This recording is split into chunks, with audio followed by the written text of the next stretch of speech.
좋아요 꾹꾹. 안녕하세요. 경자입니다. 지난 한 달간 공모주가 상당히 많다 보니 바쁘게 달려왔는데요. 이제 다음 주는 공모주 청약 일정이 없죠. 그래서 저도 그동안 공모주 중심으로만 컨텐츠를 소개를 드렸었는데요. 일주일 쉬는 기간을 활용해서 이제 기말 배당주 소개해 드리도록 하겠습니다. 배당 기준일까지 약 한 달 정도 남았는데요.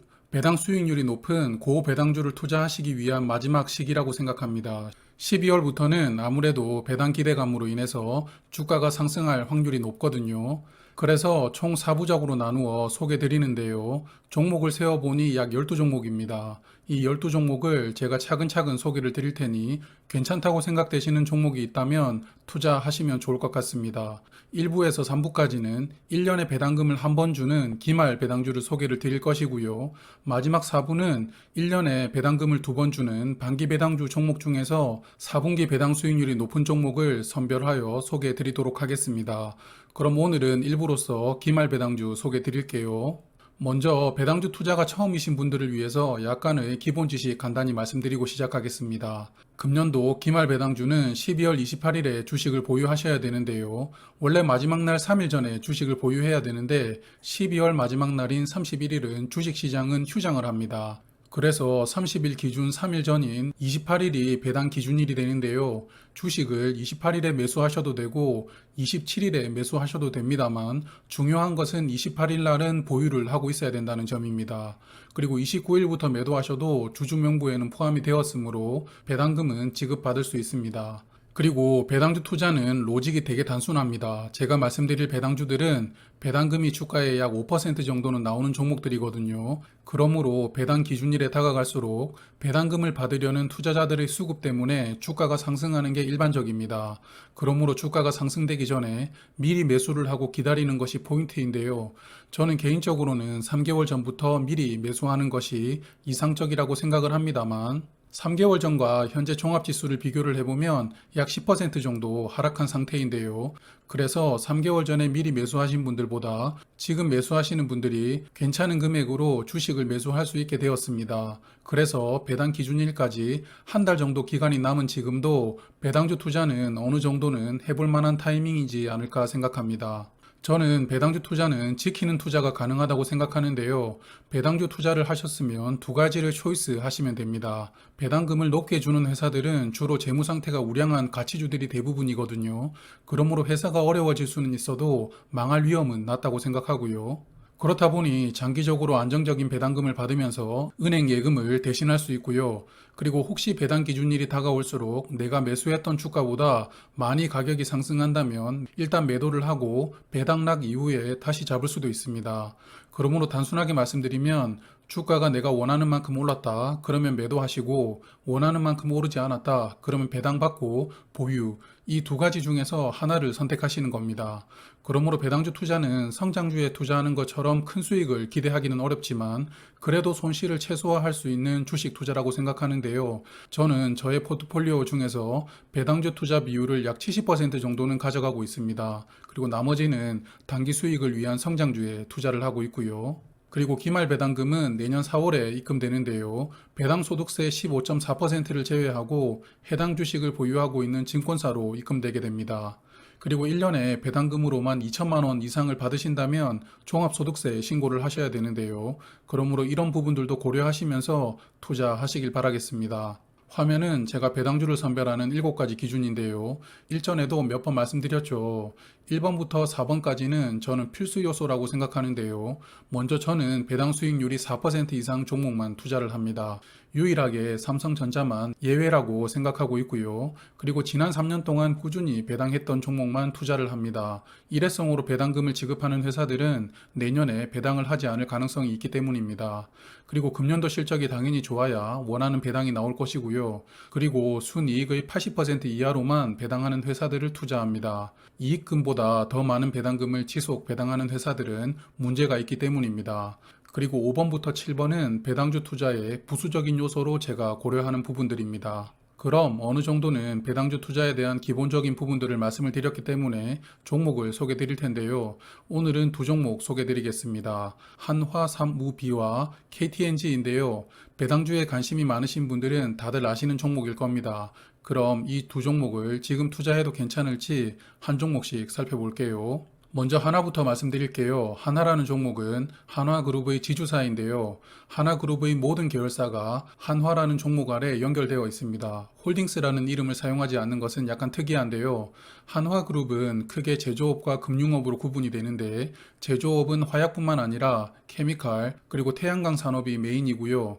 금융업은 하나생명을 포함해서 증권과 손해보험이 있습니다. 그리고 최근에는 미래 먹거리를 위해서 우주항공과 수소 쪽으로도 투자를 많이 하고 있습니다. 한화는 세 종류의 주식이 있는데요. 주주총회에 참석해서 의결권을 행사할 수 있는 보통주가 있고요. 우선주가 두 종류 있습니다. 우선주는 의결권은 없는 대신에 배당금을 보통 50원 정도는 더 주는 게 일반적인데요. 오늘 말씀드리는 주인공은 제3우선주입니다. 제3우선주의 종목명은 하나사무비인데요. 왜 이 종목을 소개를 드리냐면 화면에 정답이 있습니다. 보통주인 하나보다 주가가 약 절반 수준이죠. 그런데 배당금은 50원을 더 받을 수 있습니다. 그러므로 배당 목적으로 투자하시려면 보통주인 하나보다는 한화사무비가 더 나은 선택인데요. 그리고 특이한 게 제1우선주인 한화우는 보통주보다도 더 주가가 비쌉니다. 그러므로 같은 우선주라면 주가가 저렴한 한화사무비에 투자하는 게 일반적인 선택이 되는 것입니다. 그리고 하나그룹 김승현 회장도 건강이 좋지는 못한데요. 그래서 자녀들은 승계를 위해서 열심히 지금 지분을 취득하고 있습니다. 그러므로 지속적인 배당금으로 지분을 조금씩 매수하고 또 나중에 아버지가 보유한 지분을 증여나 상속을 받으려면 많은 세금이 필요하기 때문에 배당금을 활용하고 있는 것입니다. 그럼 실적을 볼게요. 일단 배당을 해주려면 실적이 좋다라는 기본 전제가 필요한데요. 한화의 금년 3분기 누계 실적은 전년 동기간 대비해서 매출과 이익이 모두 증가되었습니다. 연결 손익계산서가 그룹 전체의 실적이라고 보시면 되는데요. 한화그룹은 금년 3분기까지 매출은 약 39조 원, 순이익은 약 1조 9천억 원을 기록하고 있습니다.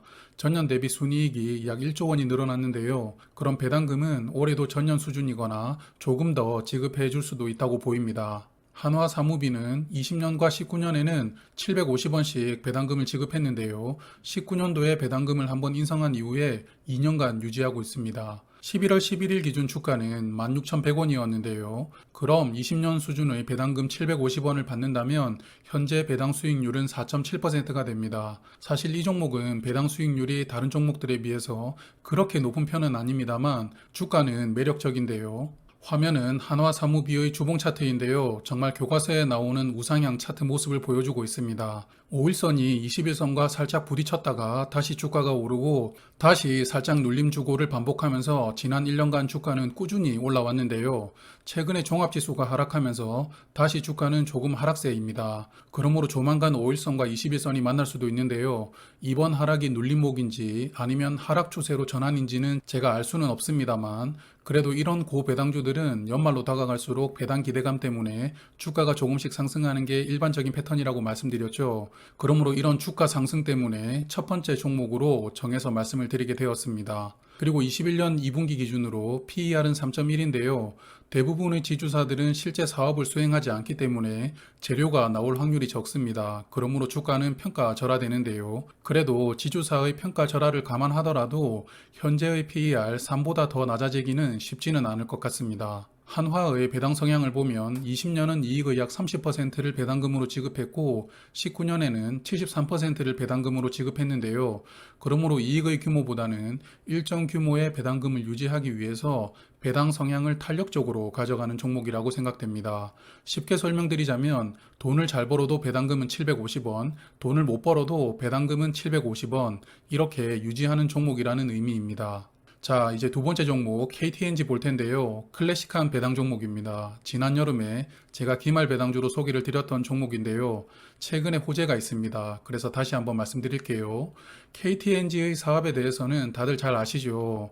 국산 담배를 생산하고 있고요. 정관장이라는 브랜드로 국내 건강식품 시장을 꽉 잡고 있는 회사입니다. 조금 더 세부적으로 보면 담배의 매출 비중이 약 절반 이상이고요. 건강기능식품이 약 26%, 그리고 부동산 임대로도 꽤 많은 매출을 올리고 있는 회사입니다. KTNG의 주인은 나라인데요. 국민연금공단입니다. 연기금이라고 부르죠. 지난 여름에 보았을 때는 지분율이 9% 후반대였는데 지분율이 9.1%로 조금 축소되었습니다. 여하튼 특정한 최대 주주는 없는 기업인데요. KTNG의 3분기 누계 실적을 보면 매출은 전년 동기간 대비 약 2천억 원이 늘어났는데 영업이익은 700억 원 감소했습니다. 그래도 순이익은 139억 원 증가하였으므로 금년도도 나쁘지 않은 실적 흐름을 보여주고 있습니다. KTNG는 배당금을 매년 400원씩 늘리고 있는데요. 18년도 4,000원, 19년도에는 4,400원, 작년에는 4,800원을 지급했습니다. 배당주로서는 상당히 이상적인 상황인데요. KTNG를 지난 여름에 소개드렸을 때 주가는 84,500원이었는데요. 11월 11일 기준 주가는 85,100원입니다. 주가가 거의 변동이 없었는데요. 그래서 올해도 20년 기준 배당금인 4,800원을 받는다고 하면 배당 수익률은 5.6%가 됩니다. 화면은 주봉 차트인데요. 주가가 약 3개월 동안 완만하게 하락하고 있다가 갑자기 저번 주에 큰 상승이 있었습니다. 그래서 121선을 터치하고 이번 주는 조금 하락하고 있는 상황인데요. 저번 주에 왜 올랐는지에 대한 해답이 공시에 있었습니다. 주주 환원 정책을 공시를 했는데요. 배당 성향은 50% 이상을 유지하면서 향후 3년간 1.7조 원을 배당금으로 지급한다고 이야기를 했고요. 그리고 약 1조 원 규모로 자사주를 매입하겠다고 발표를 하였습니다. 주가가 오른 이유는 자사주 매입 때문인데요. 유통되는 주식수를 줄여주면서 주식 가치를 상승시켜 준 것입니다. 그리고 당장 금년부터 3,500억 원으로 자사주 매입을 시작하겠다고 이야기를 했는데요. 이런 발표로 인해서 주가는 상승했다고 생각됩니다. KTNG의 2분기 실적 기준 PER은 10.5인데요. 거의 코스피 평균과 비슷합니다. 그러므로 이 종목은 주가의 상승보다는 매년 안정적인 배당금을 받고 그리고 망할 위험이 제로에 가까운 그런 안정성을 우선하신다면 투자해 볼 만하다고 생각합니다. KTNG의 배당 성향을 보면 이익의 약 절반 정도를 배당금으로 지급하고 있는데요. 배당 성향은 큰 변화가 없이 유지되리라고 생각합니다. 다만 꾸준하게 자사주를 매입할 예정이기 때문에 주가 흐름도 조금은 괜찮지 않을까 생각됩니다. 오늘은 기말 배당주 특집 4부작 중 일부로서 배당주 투자의 기본 개념과 함께 두 종목을 소개드렸는데요. 2부부터는 개념 소개를 제외하고 종목 소개만 드리도록 하겠습니다. 그래서 2부에는 세 종목을 소개를 드릴 텐데요. 동부건설, 동아타이어, 그리고 GS를 소개드리겠습니다. 그럼 세 종목도 배당 관련된 엑기스 정보들만 추려가지고 일요일 저녁에 말씀드릴게요. 그럼 다음 영상에서 뵙겠습니다. 안녕히 계세요. 주말 즐겁고 행복하게 보내세요.